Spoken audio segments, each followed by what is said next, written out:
Dear friends, welcome you all in doctor Saroj Chhimpa agri classes. तो friends, आज हम देखेंगे रंगून क्रीपर कल्टीवेशन।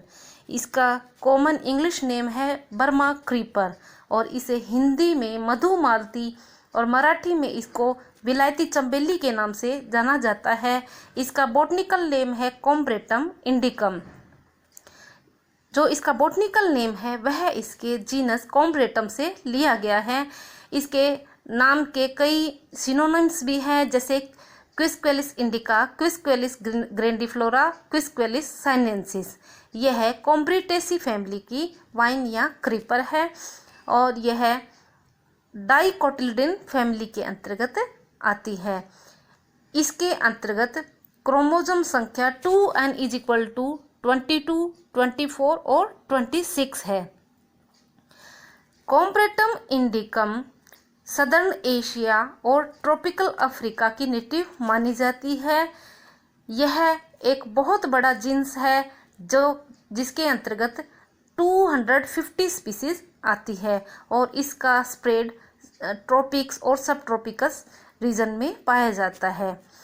तो जो मधुमालती प्लांट है वह स्पेशल काइंड का पेरेनियल लिग्नियस फ्लावरिंग वाइन और क्लिम्बर है, जिसमें फ्लावर्स एज के साथ कलर चेंज करते हैं। इसकी हाइट 2.5 मीटर से लेकर 8 मीटर तक होती है और यह समर सीजन में प्रोफ्यूजली फ्लावरिंग करती है। इस क्लिम्बर की शुरुआत लिटिल लीफी क्रीपर के रूप में होती है, जो बाद में कोर्स बुशी लाइक स्ट्रक्चर में बदल जाती है। इस पादप को बढ़ने के लिए सपोर्ट की ज़रूरत पड़ती है और बाद में यह एक कैनोपी तैयार कर लेती है। यह आर्च, आर्बर या परगोला के रूप में भी डेवलप की जा सकती है। यह फेंसेस, पोर्ट और वॉल्स को कवर करने के काम में ली जाती है। इसकी पत्तियां एलिप्टिकल और एक्यूमिनेट टिप वाली होती है और इनका बेस जो है राउंड होता है, जिसका साइज 7 से 15 सेंटीमीटर होता है। इसकी पत्तियां ऑपोजिट अरेंज्ड होती है, जिनका कलर ग्रीन से लेकर येलो ग्रीन कलर होता है। इसकी जो पत्तियां हैं और बार्क है उसमें टेनिन पाया जाता है। अब आते हैं इसके फ्लावर्स पर। इसके flowers fragrant, tubular, short lived होते हैं, जो कि अप टू 3 डेज रहते हैं और इसके फ्लावर्स में फ्लेवोनॉइड, ग्लाइकोसाइड्स और रूटीन पाया जाता है। इसके फ्लावर्स का प्रोडक्शन इनफ्लोरेसेंस यानी पुष्पक्रम में होता है। यह जो पुष्पक्रम है वह टर्मिनल एक्सिलरी स्पाइक होता है, जो 2 से 5 सेंटीमीटर लंबा होता है। इसके पुष्प बाइसेक्सुअल सेसाइल होते हैं और जिनमें रात्रि में फ्रेग्रेंट आती है। इनका कलर वाइट से लेकर पिंक और रेड तक हो जाता है। तो मधुमालती के जो फ्लावर्स हैं वह डस्क के समय ओपनिंग करते हैं, यानी जो गोधूली वेला है उस समय इसके सफ़ेद पुष्प खिलना शुरू होते हैं, जो कि हॉक मोथ को पोलिनेशन के लिए अट्रैक्ट करते हैं। धीरे धीरे इन जो फ्लावर्स का कलर है वह पिंक, रेड और बाद में डीप मैरून हो जाता है, जो कि आगे जो फ्लाइंग बीज और बर्ड्स होते हैं उनको अट्रैक्ट करते हैं। इसी तरह इसके जो पुष्प होते हैं वह अपना ओरिएंटेशन भी चेंज करते हैं। यह हॉरिजॉन्टल पोज से ड्रूपिंग पोज में आ जाते हैं। फिर आते हैं इसके सीड्स में। इसके सीड में क्विस्क्वेलिक एसिड और अरेकिडिक एसिड पाया जाता है और इसका जो फ्रूट होता है वह 5 विंग्ड नट होता है, ओवेट और एलिप्टिकल शेप में, रेडिश और ब्राउन कलर का होता है। यह इनडेhiscent होता है, जिसमें एक ही सीड पाया जाता है और इसके फ्रूट से ट्राइटरपेनॉइड, क्लेरोस्टेरोल इत्यादि प्राप्त किए जाते हैं। कॉम्ब्रेटम इंडिकम को होम और गार्डन के अंदर लगाया जाता है। इसके लिए ट्रॉपिकल रीजन की क्लाइमेट या वार्म टेम्परेट क्लाइमेट सुटेबल रहती है। यह फेयरली ड्रॉट टॉलरेंट क्लिम्बर है, जो पार्शियल शेड को भी टॉलरेट कर लेता है। इसको प्रोफ्यूज फ्लावरिंग के लिए फुल सनलाइट की ज़रूरत पड़ती है। अब आते हैं इसकी सॉइल रिक्वायरमेंट पर। रंगून क्रीपर को मीडियम टू हैवी सभी प्रकार की सॉइल में ग्रोन किया जा सकता है, लेकिन यह सैलिनिटी को टॉलरेट नहीं कर पाता है। इसी तरह इसके लिए वेल ड्रेन्ड सॉइल होना जरूरी है। अब आते हैं इसका प्रोपेगेशन। कॉम्ब्रेटम इंडिकम को seeds, stem cutting, air layering और रूट स्कर्स के द्वारा प्रोपेगेट किया जा सकता है।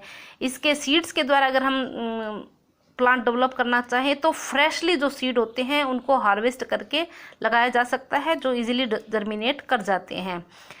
लेकिन इसमें प्रोपेगेशन का बेस्ट मेथड है स्टेम कटिंग। स्टेम कटिंग के लिए क्या क्या हमको इक्विपमेंट की ज़रूरत पड़ती है, कौन सा मटेरियल चाहिए? इसके लिए हमको चाहिए नाइफ या scissor, trowel, soilless potting mix, planting pots और ट्रे और रूटिंग हार्मोन। अब जो हम स्टेम कटिंग ले रहे हैं वह 2 से 3 इंच लंबी सेक्शन होनी चाहिए, जो कि 2 साल पुरानी जो शाखा है उससे लिया जाता है, जिसमें कम से कम 3 नोड होना जरूरी है। यानी हम यह कह सकते हैं कि जो इसकी कटिंग ली जाती है वह हार्ड कटिंग ली जाती है, कोमल शाखा से हमको कटिंग नहीं लेनी है। अब आते हैं इसकी ट्रेनिंग पर। तो कॉम्ब्रेटम इंडिकम को बुश या क्लिम्बर की तरह ट्रेंड किया जा सकता है, इसको रूफ टॉप तक ले जाया जा सकता है, इसको फेंस की तरह भी काम में लिया जा सकता है। यह अपने जो ओल्डर स्टेम होता है, पुरानी जो शाखाएं होती है, उसके सहारे से ही इसकी नई शाखाएं ऊपर की ओर बढ़ती जाती है। और वैसे जो रंगून क्रीपर है वह वाइल्ड और फ्री रहना ही पसंद करता है, इसमें ज़्यादा अपने को प्रूनिंग और ट्रेनिंग के लिए बॉदर होने की ज़रूरत नहीं है। अब आते हैं इसके क्या क्या फ़ायदे हैं। रंगून क्रीपर को इसके एरोमेटिक फ्लावर्स के कारण एक ऑर्नामेंटल क्लिम्बर की तरह या हेज क्लिम्बर की तरह ग्रोन किया जाता है। इसी तरह इसको ट्रेडिशनल मेडिसिनल के रूप में भी काम में लिया जाता है। रंगून क्रीपर को रूफ टॉप के कवर्स बनाने, बालकनीज, फेंस, गेट पोस्ट और परगोला के रूप में काम में लिया जाता है। इसी तरह इसका जो लॉन्ग और फ्लेक्सिबल स्टेम होता है उसको बास्केट्स, फिश वेयर्स और फिश ट्रैप बनाने में काम में लिया जाता है। जो चाइनीज़ मेडिसिन्स होती है उनमें इसके जो बीज और जड़ है उनको उबाल कर एंटी पैरासाइटिक के रूप में काम में लिया जाता है। इसी तरह इसके अंदर क्विस्क्वेलिक एसिड पाया जाता है जो एक मेडिसिनल वैल्यू रखता है। इसकी पत्तियां जो है वह पेन रिलीफ के तरह काम करती है, इसको हेडेक में काम में लिया जा सकता है। और इसी तरह इसकी जो जड़ें हैं वह रूमेटिज्म में इफ़ेक्टिव होती है। अब आते हैं इसके अंदर लगने वाले इंसेक्ट पेस्ट और डिजीज़ पर। इसके अंदर एफिड, स्केल इंसेक्ट, निमेटोड या कैटरपिलर का अटैक होता है, जिनको सुटेबल इंसेक्टिसाइड, पेस्टिसाइड का प्रयोग करके कंट्रोल किया जा सकता है। अब लास्ट में आते हैं इसकी केयर। रंगून क्रीपर को कम से कम 4 घंटे सन की ज़रूरत पड़ती है। इस सनलाइट के अंदर ही यह प्रोफ्यूज फ्लावरिंग कर सकता है। इसको बढ़ने के लिए एक सपोर्ट की ज़रूरत पड़ती है और फ्लावरिंग को रेगुलर रखने के लिए इसमें कम से कम वीक में 2 टाइम इसको वाटरिंग करना ज़रूरी होता है। और 6 मंथ के अंदर इनको लीफी कंपोस्ट फर्टिलाइज़र अप्लाई करना चाहिए। इसको फर्टिलाइज़र देते समय या मैन्योर सप्लाई करते समय यह ध्यान रखना है कि नाइट्रोजन रिच जो फर्टिलाइज़र होते हैं वह इसमें नहीं दिए जाते हैं। और इसी तरह इसके अंदर एक पैरासाइटिक प्लांट डोडर लगता है, तो उसके ऊपर भी हमें ध्यान देना है। तो फ्रेंड्स, आज हमने रंगून क्रीपर क्या है, कैसे इसका कल्टीवेशन किया जा सकता है, क्या क्या इसमें केयर करते हैं, क्या इसकी वैल्यू है, इन सब का स्टडी किया है। तो friends, hope you enjoyed this video. Thanks for watching doctor Saroj Chhimpa agri classes.